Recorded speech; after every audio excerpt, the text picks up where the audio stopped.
होळी आणि गुढीपाडव्याला लागणाऱ्या वस्तूंची दुकानं आता जळगाव जिल्ह्यामध्ये हळूहळू सजायला सुरुवात झालेली आहे। होळी आणि गुढीपाडव्यासाठी लागणारी ज्या वस्तू आहेत त्या वस्तूंमध्ये 15% दरवाढ झाल्याचं व्यापाऱ्यांचं म्हणणं आहे। इथल्या काही याच व्यापाऱ्यांशी आमचे प्रतिनिधी सुमित देशमुख यांनी संवाद साधला, पाहूया। होळीपासून हिंदू धर्माच्या सणाला सुरुवात होत असते आणि काही दिवसावरच होळी हा सण येऊन ठेपलेला आहे।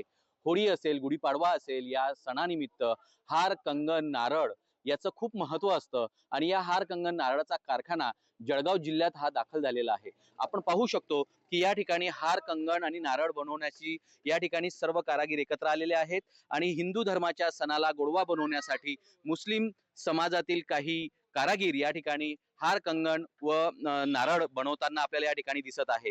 हे हार, कंगन, नारळ हे साखरेच्या पाकापासून तयार करण्यात येतं। जळगाव जिल्ह्यात अनेक कारखाने या ठिकाणी आले असून या कारखान्यातून हा माल संपूर्ण राज्यामध्ये पोहोचवला जातो, हा विक्रीसाठी नेला जातो। आपल्यासोबत काही जे हार, कंगन बनवणारे जे कारखान्याचे कारागीर आहेत, व्यापारी आहेत, ते देखील आपल्यासोबत जुडलेले आहेत। आपण थेट त्यांच्याशी संवाद साधूया।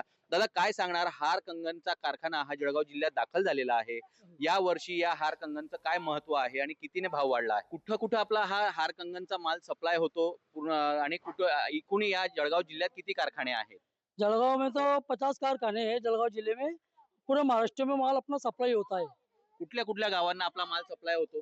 हमारा भुसावल होता, वरणगांव होता, रावेर होता, चोपड़ा होता और बस कई खेड़े हैं, उस सब तरफ माल पार्सल होता। पण या वर्षी ग्राहकी कशी आहे तुमची? या वर्षी जर तुम्ही 15% भाव वाढवलेला आहे तर तुमची ग्राहकी कशी आहे? गिराकी तो मंदी है, भाव वाले बढ़े ले, इसके लिए गिराकी थोड़ी मंदी हो जाएगी।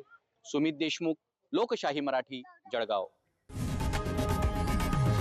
लोकशाही मराठी ऐका, पहा, जागरूक रहा।